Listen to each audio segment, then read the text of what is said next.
Hallelujah. Price the Lord. നമ്മൾ ഇപ്പോൾ ഇരിക്കുമ്പോൾ എപ്പോഴും പറയുന്ന പോലെ തന്നെ നമുക്ക് നല്ലൊരു ബോധ്യം ഉണ്ടാകണം. ദൈവത്തിൻ്റെ സാന്നിധ്യത്തിലായിരിക്കുന്നത്, അമ്മ മാതാവിൻ്റെ കൂടെയായിരിക്കുന്നത്. അമ്മയുടെ കൂടെ ഇരിക്കുമ്പോൾ എപ്പോഴും സന്തോഷമായിരിക്കുക. വേറെ ഒന്നിനെക്കുറിച്ചോ ആലോചിക്കേണ്ട, ഉൾക്കണ്ഠപ്പെടേണ്ട. നമുക്കൊക്കെ ഉള്ള പ്രശ്നം, പ്രാർത്ഥിക്കുമ്പോൾ തന്നെ നമുക്ക് കൺഫ്യൂഷനാവും. നമ്മൾ എന്തിനെക്കുറിച്ചാണ് പ്രാർത്ഥിക്കേണ്ടത്, എന്തൊക്കെയാണ് ചോദിക്കേണ്ടത്? 100,000 കാര്യങ്ങളാണ് നമ്മളെ മനസ്സിലേക്ക് വരുന്നത്. പലപ്പോഴും ചോദിക്കേണ്ട കാര്യം വിട്ടുപോകും. ദൈവം ആഗ്രഹിക്കുന്നത്, നിങ്ങൾ ചോദിക്കാൻ ആഗ്രഹിക്കുന്ന കാര്യങ്ങളുണ്ട്. അത് നമ്മൾ വിട്ടിട്ട് ബാക്കിയുള്ള കാര്യങ്ങളെല്ലാം ഇങ്ങനെ മനസ്സിൽ കൊണ്ടുവരും, ചോദിച്ചുകൊണ്ടിരിക്കും. എന്നിട്ട് ഒരെണ്ണം ചോദിച്ചിട്ട് വിടില്ല. അത് മാർത്ത വഴി ഈശോ നമ്മളോട് പറഞ്ഞ ലൂക്ക 10:41 ഈ കുറേ കാര്യത്തെക്കുറിച്ച് ഉത്കണ്ഠയാണ്. അപ്പോൾ ദൈവത്തോട് എന്ത് ചോദിക്കണമെന്ന് അമ്മയോട് തന്നെ നമുക്ക് പ്രാർത്ഥിക്കണം.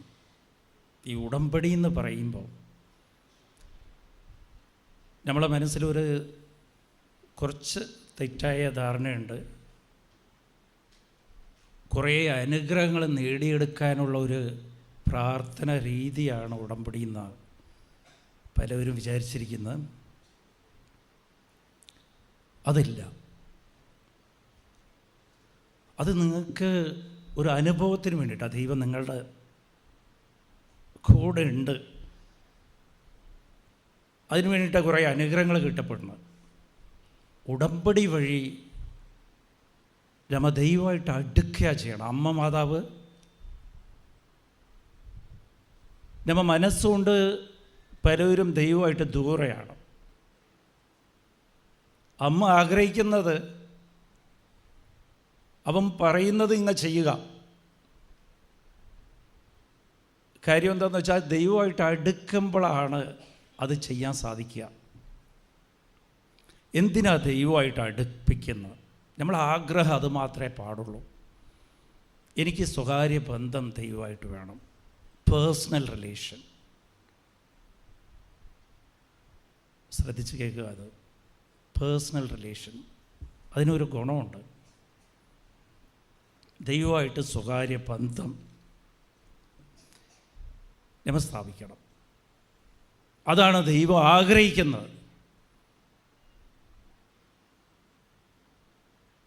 ഈശോയിൽ വിശ്വസിക്കുന്നത് വഴി യോഹന്നാൻ 1:12 അവൻ്റെ മകനും മകളുമാകാൻ ഉള്ള അധികാരം ദൈവം നമുക്ക് തന്നിരിക്കുക.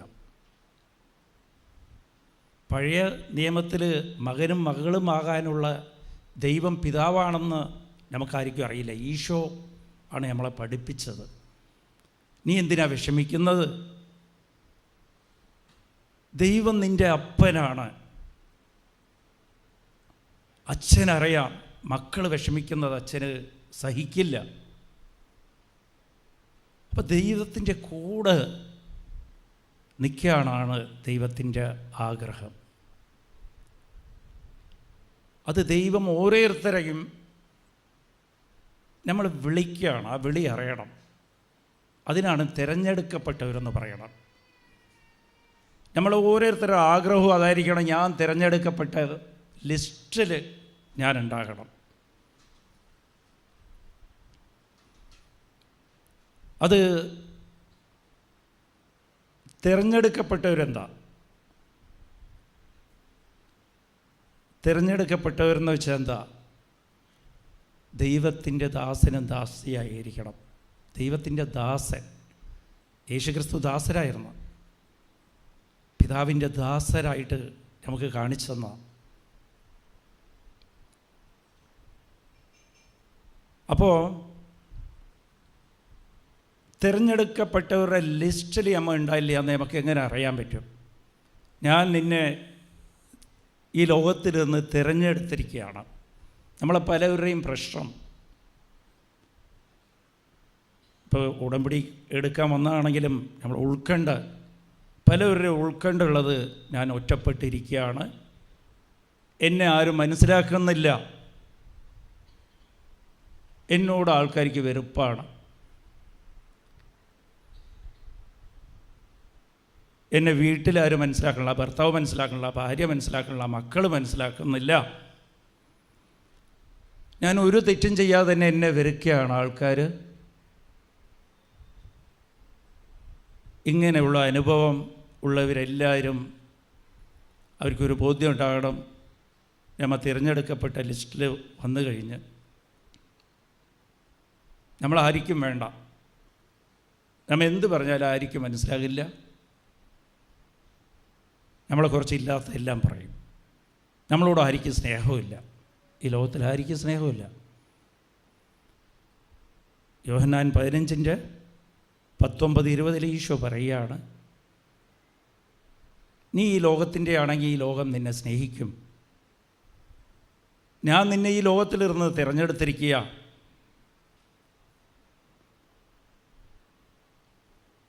ഈ ലോകം നിന്നെ വെറുക്കും, എന്നെയാണ് ആദ്യം ഈ ലോകം വെറുത്തത്.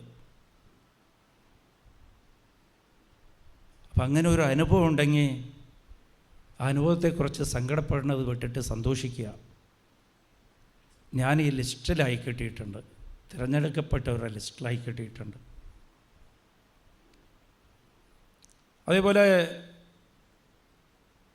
അനാവശ്യമായിട്ടുള്ള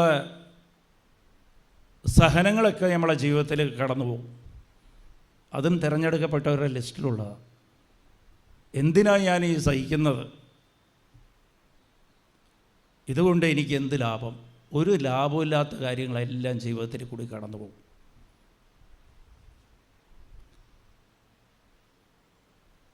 അതെല്ലാം നമ്മൾ മനസ്സിലാക്കണം.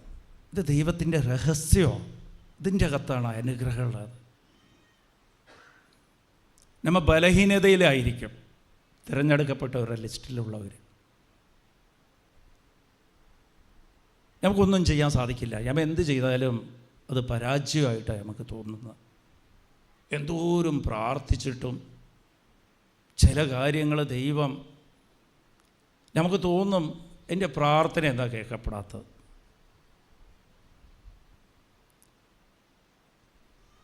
അത് നമ്മളെ ബലഹീനതയിലാണ്. ദൈവം ആഗ്രഹിക്കണമെന്ന് നിന്നെ സമ്പന്നനാക്കണം. ദൈവം നമ്മളെ നോക്കുമ്പോൾ ഈ ലോകം നോക്കുന്ന സമ്പന്നത വേറെ, ദൈവം നോക്കുന്ന സമ്പന്നത വേറെയാണ്. ദൈവത്തിൻ്റെ മുമ്പിൽ നീ സമ്പന്നനായിരിക്കണം. ലൂക്ക 12:21 ഈശോ പറയുക, നീ ദൈവത്തിൻ്റെ മുമ്പിൽ സമ്പന്നനായിരിക്കുക. അപ്പോൾ ദൈവം നോക്കുന്ന എന്താണെന്ന് വെച്ചാൽ നിനക്ക് എന്തോരം കൃപ ഡെപ്പോസിറ്റ് ഉണ്ട്. കൃപയിലാണ് നീ സമ്പന്നത ഉണ്ടാകാൻ നിനക്ക്. ഇതൊക്കെ എന്തിനാ ദൈവം എന്തിനാ ആഗ്രഹിക്കുന്നത്? നിനക്ക് കൃപ തരണം, നിന്നെ സമ്പന്നതയിലേക്ക് വളർത്തണമെന്ന്. ഇതൊരു പ്രാവശ്യം കിട്ടിക്കഴിഞ്ഞാലേ എനിക്ക് മനസ്സിലാവുള്ളൂ. ഇതായിരിക്കണം നമ്മളെ ആഗ്രഹം. ഇന്ന് എന്നെ കേട്ടുകൊണ്ടിരിക്കുന്നവർ എല്ലാവരെയും ആഗ്രഹം ദൈവത്തോട് പറയണം, ദൈവമേ നിൻ്റെ മുമ്പിൽ എന്നെ സമ്പന്നനാക്കണേ. ദൈവം സമ്പാദ്യം തരും, സ്വർഗത്തിൻ്റെ സമ്പാദ്യം. ഈ ലോകത്തിൻ്റെ സമ്പാദ്യമല്ല, സ്വർഗത്തിൻ്റെ സമ്പാദ്യം ദൈവം തരും. എന്തിനാണ് ദൈവം നമ്മളെ തിരഞ്ഞെടുക്കുന്നത്? ദൈവത്തിൻ്റെ ജോലി ചെയ്യാൻ. ദൈവത്തിൻ്റെ ജോലി ചെയ്യണമെങ്കിൽ നിങ്ങളിൽ കൃപ ഉണ്ടാകണം, സമ്പാദ്യം ഉണ്ടാകണം. കൃപയുടെ സമ്പാദ്യം നിങ്ങളിൽ ഉണ്ടാകണം.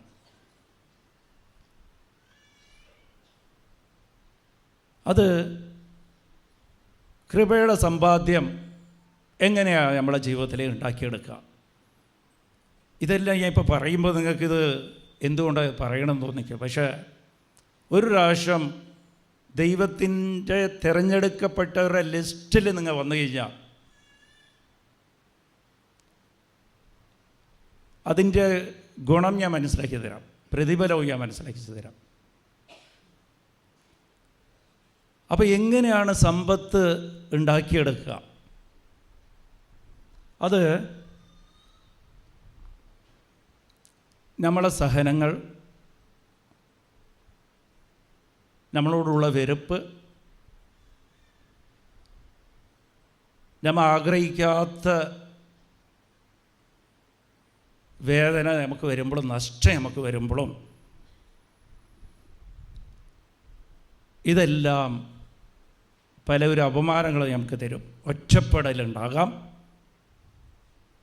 നീ ഒരു തെറ്റും ചെയ്യാതെ തന്നെ ഇതിനെക്കുറിച്ച് കുറ്റങ്ങൾ പറയാം. ഇതിനൊന്നും പ്രതികരിക്കരുത്. പ്രതികരിച്ചു പോയാൽ പോയി, നഷ്ടപ്പെട്ട്. Price the Lord. ഇത് സീക്രട്ടാണ്. നിങ്ങൾ കൂടുതലൊന്നും വേണ്ട, ഒരാഴ്ചത്തേക്ക് ഇതൊന്ന് പരിശീലിച്ച് നോക്കുക, പ്രാക്ടീസ് ചെയ്യുക. ഒരാഴ്ച, കൂടുതൽ വേണ്ട. അത് കഴിഞ്ഞാൽ നിങ്ങൾ നോക്ക്, ഈ വ്യത്യാസം ഉണ്ടാകുന്ന നിങ്ങൾ നോക്കണം. ഒരാഴ്ചത്തേക്ക് എന്ത് വന്നാലും ഞാൻ ഇതൊന്ന് പ്രാക്ടീസ് ചെയ്യും. ഞാൻ പ്രതികരിക്കില്ല എന്ത് കിട്ടിയാലും. അതിന് പകരം എന്താ ചെയ്യാമെന്ന് വെച്ചാൽ, ഒരു ആവശ്യമില്ലാത്ത കാര്യത്തിനൊക്കെ നിങ്ങൾ ജോലി ചെയ്യേണ്ടി വരും. ഒരു പ്രയോജനം ഉണ്ടാകില്ല. നമുക്ക് പലപ്പോഴും നമുക്ക് തോന്നുന്നത്, എന്തിനാണ് ഇത് എൻ്റെ ജീവിതത്തിലേക്ക് വന്നത്? ഇതുകൊണ്ട് എന്ത് പ്രയോജനം? ഞാനാണെങ്കിൽ ദിവസം കുർബാനയ്ക്ക് പോകുന്നുണ്ട്, ദിവസം കൊന്തകളുണ്ട്, ബൈബിൾ വായിക്കുന്നുണ്ട്, ഞാൻ ഉടമ്പടി എടുത്തിട്ടുണ്ട്.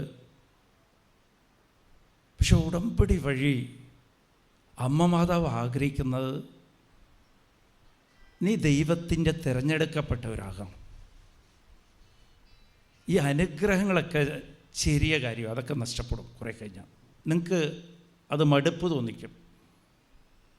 വലിയ വീട് ചോദിച്ചവർക്കൊക്കെ അത് കഴിഞ്ഞാൽ ആ വീടിനോട് മടുപ്പ് തോന്നും, ഒന്നുകൂടി വലുത് വേണമെന്ന് തോന്നിക്കും. Price the Lord. പക്ഷെ ദൈവത്തിൻ്റെ സ്വന്തം ആകണം, അതായിരിക്കണം നമ്മളെ ആഗ്രഹം.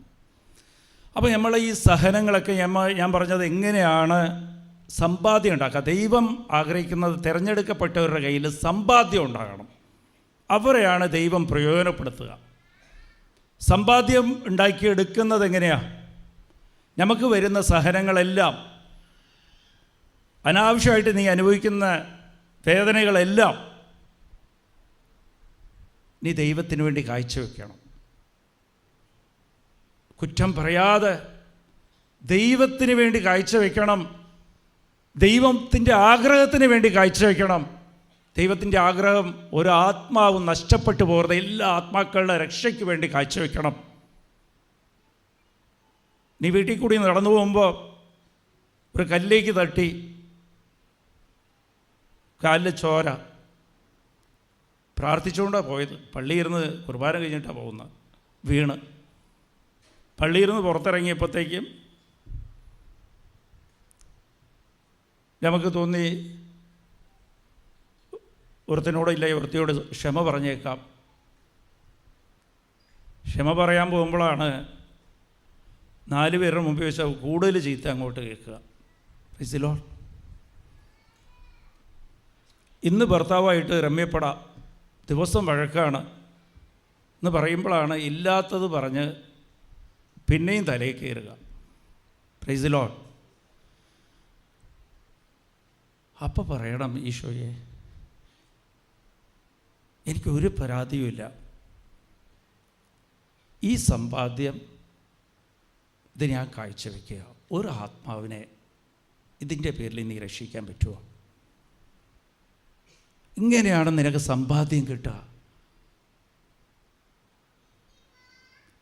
ദൈവത്തിൻ്റെ ദാസൻ നന്ദി അർഹിക്കുന്നില്ല. ലൂക്ക 17:19 ഈശോ പറയുകയാണ്. അപ്പോൾ ഈ പ്രതിഫലം നിനക്ക് കിട്ടരുത്. നീ പ്രാർത്ഥിക്കുമ്പോൾ എല്ലാവരും നമ്മളെ വിചാരം എന്താണെന്ന് വെച്ചാൽ നമുക്ക് പ്രതിഫലം കിട്ടണം. ഞാൻ പ്രാർത്ഥിച്ചിട്ട് പോയി കഴിഞ്ഞാൽ എനിക്ക് എൻ്റെ മക്കൾ IAS പാസ്സാകണം, അല്ല എൻ്റെ കടങ്ങളൊക്കെ ഒറ്റയടിക്ക് തീരണം. ദൈവം അതൊക്കെ തീർത്ത് തരും. ദൈവം നോക്കാം, നിൻ്റെ കർച്ചൽ ഭയങ്കര കർച്ചലാണ്. ദൈവം ആഗ്രഹിക്കുന്നത് നിന്നെ തിരഞ്ഞെടുക്കപ്പെട്ട ലിസ്റ്റിലാക്കി ദൈവത്തിൻ്റെ സ്വന്തമാക്കാൻ ആഗ്രഹിക്കുന്നത്. പക്ഷെ അതെല്ലാം വിട്ടിട്ട് നീ കറച്ചിലോ എനിക്കത് വേണം ഇത് വേണം, അത് തരും ദൈവം. കൊളോഷ്യർ 3-ാം അധ്യായം 2-ാം തിരുവചനം, നിൻ്റെ ശ്രദ്ധയും നിൻ്റെ ചിന്തയും സ്വർഗത്തിലേക്കായിരിക്കണം, ലോകത്തിലേക്കില്ല. സ്വർഗത്തെക്കുറിച്ചായിരിക്കണം, ദൈവരാജ്യത്തെക്കുറിച്ചായിരിക്കണം. നമ്മളെല്ലാവരും ലോകത്തെക്കുറിച്ചാണ് നമ്മളെ ചിന്തയല്ല. പിന്നെ ഇവിടെ ഉടമ്പടി എടുത്തിട്ട് പോയി കഴിഞ്ഞാൽ എനിക്ക് അതെല്ലാം ദൈവം ചെയ്തു തരും. എൻ്റെ ഈ പ്രശ്നങ്ങൾ തീരണം, നമ്മളെ നിയോഗങ്ങളെല്ലാം നടക്കണം. പലവരും കൗൺസിലിങ്ങിൻ്റെ എന്നെ വിളിച്ചിട്ട് പറയണം, ബ്രദറെ ഞാൻ കൗൺസിലിംഗ് എടുത്ത എനിക്ക് 2 കാര്യം നടന്നു, ഒന്നും നടന്നിട്ടേ ഇല്ല. അപ്പോൾ 3 കാര്യം എടുത്തെങ്കിൽ 3 കാര്യവും നിൻ്റെ ശ്രദ്ധ ലോകത്തെക്കുറിച്ചാണ്, സ്വർഗത്തെക്കുറിച്ചില്ല. ദൈവം ആഗ്രഹിക്കുന്നത് നീ മൊത്തം ഇതെല്ലാം സൈഡായിട്ട് വെച്ചോ. മത്തായി 6:33, നീ ദൈവരാജ്യം അന്വേഷിക്കുമ്പോഴത്തേക്കും നിൻ്റെ ശ്രദ്ധ ദൈവരാജ്യത്തിലേക്കാണെങ്കിൽ ബാക്കിയെല്ലാം നിനക്ക് നൽകപ്പെടും. അപ്പോൾ എന്തിനാണ് ദൈവം നമ്മളെ തിരഞ്ഞെടുക്കപ്പെട്ടവർക്ക് എന്താ പ്രതിഫലം? എന്തിനാ എനിക്കെന്ത് പ്രതിഫലം? എനിക്ക് എല്ലാവരെ പോലെ കുറച്ച് ബിസിനസ്സും കിട്ടി, നല്ല സമ്പന്നായി, ഈ ലോകത്തിൽ സമ്പന്നായി, പേരും പ്രശസ്തിയുമായി ജീവിച്ചാൽ പോരെ. പക്ഷെ ദൈവമായിട്ട് ബന്ധമുണ്ടാകില്ല. എപ്പോഴും ജീവിതകാലം മൊത്തം ജനിച്ചതിലിരുന്ന് മരിച്ച് വരെ വിശപ്പിന് വേണ്ടി കറഞ്ഞ് ഭക്ഷണം കഴിച്ച് ജീവിതം അവസാനിപ്പിക്കും. തിരഞ്ഞെടുക്കപ്പെട്ടവരുടെ പ്രതിഫലം എന്താണ്? അത് ഉൽപ്പത്തി 18-ാം അധ്യായം 23 എബ്രഹാമിനെ ദൈവം തിരഞ്ഞെടുത്തപ്പോൾ, ദൈവത്തിൻ്റെ ജോലിക്ക് വേണ്ടി തിരഞ്ഞെടുത്തപ്പോൾ കുറേ സമ്പാദ്യം കൊടുത്ത്. സമ്പാദ്യം എങ്ങനെയാണ്? ദൈവം ഒരിക്കലും സമ്പാദ്യം അങ്ങനെ വെറുതെ ഒന്നും കിട്ടിയൊന്നുമില്ല. സഹനത്തിൻ്റെ അകത്താണ് സമ്പാദ്യം വെച്ചിരിക്കുന്നത്. സഹനത്തിൽ നീ ദൈവത്തിൻ്റെ കൂടെ നിൽക്കേണ്ട, അപ്പോൾ നിൻ്റെ നിക്ഷേപം നിനക്ക് കൂടുതലായി കിട്ടും, നിക്ഷേപമായി കിട്ടും, ഡെപ്പോസിറ്റ് ആവും. അതെല്ലാം എല്ലാവരും ഈ ലോകത്തിൽ വെറുക്കുന്നത് ആണ് ഈശോ തിരഞ്ഞെടുത്തത് ഈ ലോകത്തിൻ്റെ രക്ഷയ്ക്ക് വേണ്ടിയിട്ട്. ഈ ലോകം വെറുക്കുന്നത് കുരിശിനെയാണ്, സഹനത്തിനെയാണ്, വേസ്റ്റാണെന്ന് വിചാരിച്ചതിനെയാണ് ദൈവം അത് തിരഞ്ഞെടുത്തിരിക്കുന്നത്. അപ്പോൾ അതിൻ്റെ അകത്ത് തന്നെയാണ് ദൈവം നിക്ഷേപം വെച്ചിരിക്കുന്നത്. അത് ആദ്യം മനസ്സിലാക്കുക. പിറുപിറുക്കരുത്. സഹനം വരുമ്പോൾ സന്തോഷിക്കുക. അതിൻ്റെ അകത്ത് നിനക്കൊരു സഹനം വരുമ്പോൾ നിനക്കൊരു ആകാംക്ഷ വേണം, സന്തോഷം വേണം. ഇതിൻ്റെ അകത്ത് എനിക്ക് വേണ്ടി ദൈവം കൃപയും അനുഗ്രഹവും വെച്ചിട്ടുണ്ട്. കൃപയുടെ കൂടെ അനുഗ്രഹം ഉണ്ടാവും. കൃപ മാത്രമല്ല, അനുഗ്രഹം ഉണ്ടാവും. അതിൽ എന്താ കാര്യമെന്ന് വെച്ചാൽ, നീ ദൈവരാജ്യം അന്വേഷിക്കുമ്പോൾ അതിൻ്റെ കൂടെ ചേർത്ത് നിനക്ക് ആവശ്യമുള്ളതൊക്കെ തരും ദൈവം. നമ്മൾ എല്ലാവർക്കുമുള്ള പ്രശ്നം, നമുക്ക് ദൈവം കൃപയ്ക്ക് വേണ്ടിയിട്ട് ഒരു സഹനം തന്നിട്ടുണ്ടാവും. അത് ഞാൻ ഓർക്കാൻ ആഗ്രഹിക്കുന്നില്ലെന്ന് പറഞ്ഞിട്ട് അതിനെ തള്ളിക്കളയും. ഈശോ നേരിട്ട് പറഞ്ഞാൽ, കുരിശെടുത്തുകൊണ്ട് എൻ്റെ പുറയിൽ വാ, കുരിശ് കളയരുത്. പലവരിക്കും വീട്ടിൽ കുരിശ് വയ്ക്കാൻ പോലും പേടിയാണ്. എനിക്ക് എൻ്റെ കൗൺസിലിങ്ങിന് വരുമ്പോഴത്തേക്കും കുരിശ് വെച്ചിട്ട് ആ പ്രശ്നം ഞങ്ങളുടെ അടുത്ത് അത് മാറ്റി. Price the Lord. ആദ്യം വീടിൻ്റെ മുമ്പിൽ വലിയൊരു കുരിശ് വയ്ക്കുക. അതിൻ്റെ അകത്താണ് നിങ്ങളുടെ കൃപയും അനുഗ്രഹം ഉള്ളത്. നിങ്ങൾ അങ്ങനെ സമ്പാദ്യം കുരിശിൻ്റെ അകത്താണുള്ളത്, അത് മനസ്സിലാക്കിക്കോട്ടാ. ഈശോ ഈ ലോകത്തിന് വേണ്ടി രക്ഷ സമ്പാദിച്ച കുരിശിൽ വെച്ചിട്ടാ. കുരിശില്ലാതെ സമ്പാദിക്കാൻ പറ്റില്ല. അപ്പം ഇന്ന് നിങ്ങൾക്ക് ഏതെങ്കിലും സഹനം ഉണ്ടെങ്കിൽ അതാണ് സന്തോഷിക്കേണ്ട വിഷയം തന്നെ. സമ്പാദ്യമില്ലാതെ ദൈവത്തിന് നിങ്ങളെ പ്രയോജനപ്പെടുത്താൻ പറ്റില്ല. ആദ്യം മനസ്സിലാക്കുക. നിങ്ങളുടെ കയ്യിൽ കുറേ അനുഗ്രഹം നിങ്ങൾ വാങ്ങിച്ചുകൊണ്ട് ഈ ഉടമ്പടി വഴി കുറേ അനുഗ്രഹം നേടി, ദൈവത്തിന് പ്രയോജനമില്ല. അത് വെച്ച് ഉടമ്പടിയിൽ നിങ്ങൾ ചോദിക്കേണ്ടത് എത്ര പേരാ ചോദിക്കണേ, എൻ്റെ വിശ്വാസം വലുതാക്കി തരണേ, സഹനത്തിൽ ഞാൻ നിൻ്റെ കൂടെ നിൽക്കണേ. ചോദിക്കാൻ സാധിച്ചിട്ടുണ്ടോ? അമ്മയോട് ചോദിക്കും. അമ്മയുടെ ജീവിതം കണ്ട് പഠിക്കുക.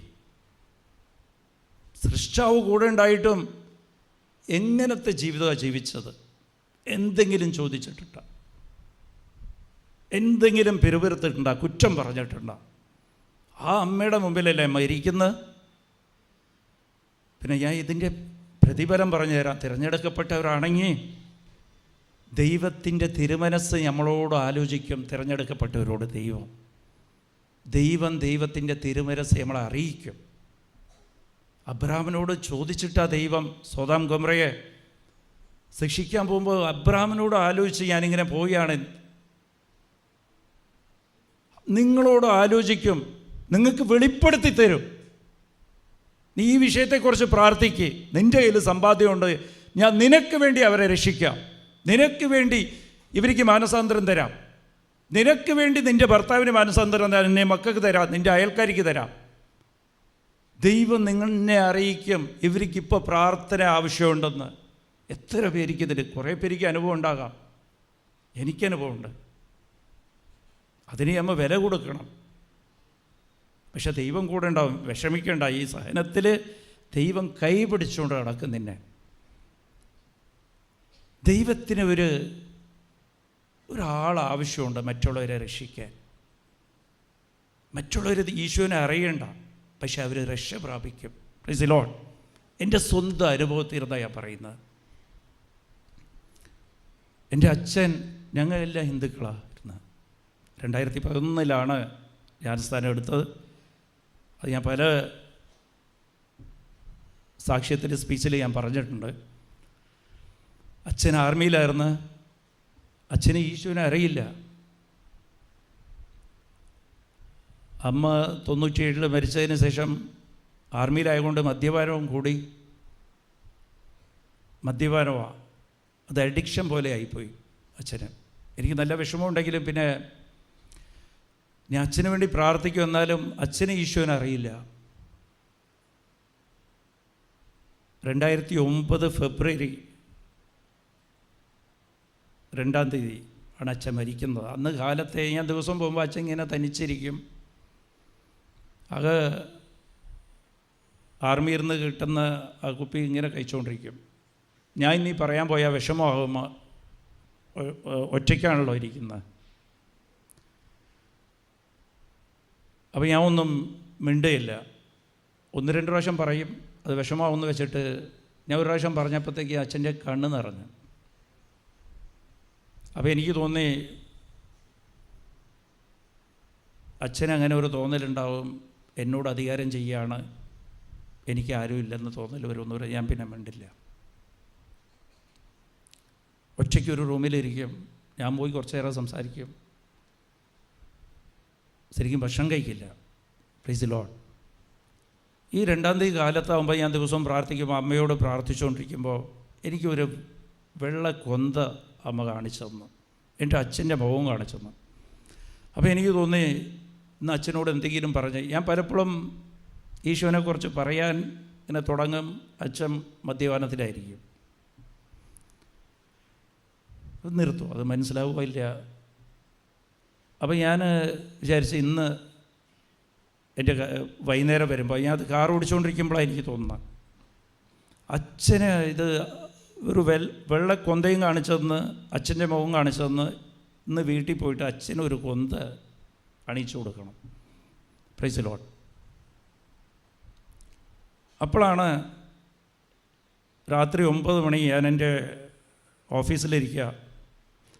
വൈഫിൻ്റെ ഫോൺ വന്ന് അച്ഛൻ ഇങ്ങനെ കുഴഞ്ഞ് വീണ് പെട്ടെന്ന് വരാൻ പറഞ്ഞു. അപ്പോൾ ഞാൻ ആംബുലൻസിന്, എൻ്റെ മാനേജറെ കൊണ്ട് ആംബുലൻസിന് ഫോൺ ചെയ്യിപ്പിച്ചിട്ട് ഞാൻ കാറെടുത്ത് പെട്ടെന്ന് വീട്ടിലേക്ക് വന്ന്. Price the Lord.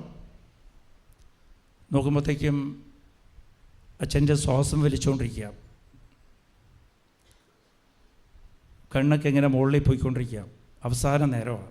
ഞാൻ ഇങ്ങനെ ഹാർട്ട് പ്രസ് ചെയ്യുക. എന്നിട്ട് കാര്യമൊന്നുമില്ല, ആംബുലൻസ് പുറകിൽ വന്നുകൊണ്ടിരിക്കുക. അപ്പോൾ എനിക്ക് ഒന്ന് അച്ഛൻ മരിക്കാൻ പോവുകയാണെന്ന്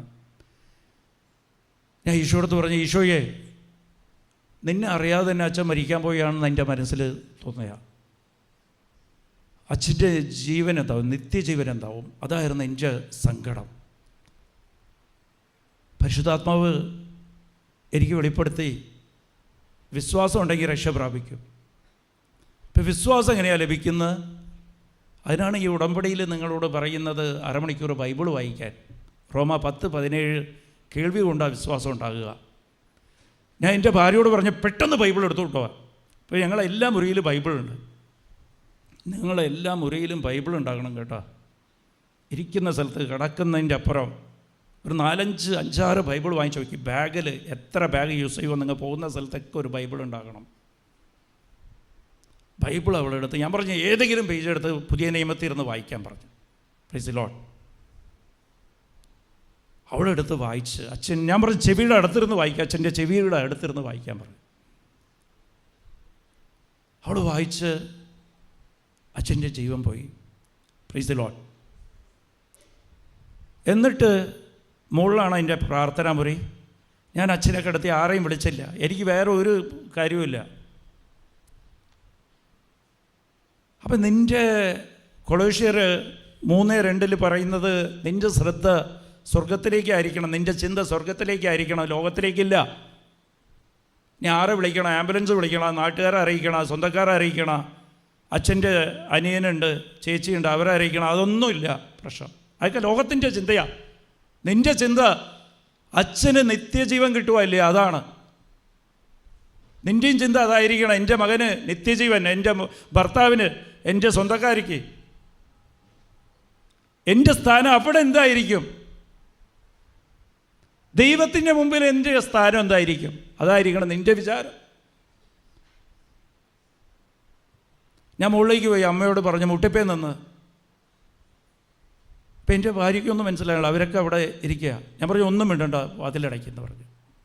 ആംബുലൻസ് പുറത്തേക്കുക. Praise the Lord.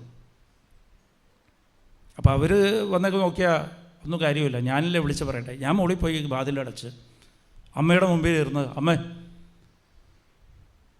എൻ്റെ അച്ഛൻ ഒരു കൊച്ചിനെ പോലെ, ആ കൊച്ച് ജനിച്ച് അപ്പത്തിനെ മരിച്ചാലും ഞാൻ വിശ്വാസിയില്ല, എൻ്റെ അച്ഛനെ രക്ഷിക്കില്ലേ നീ? അച്ഛനെയായി ഈശോനെക്കുറിച്ച് പറയാൻ അച്ഛൻ ഈ മദ്യപാനത്തിന് അടിമയായിപ്പോയതല്ലേ,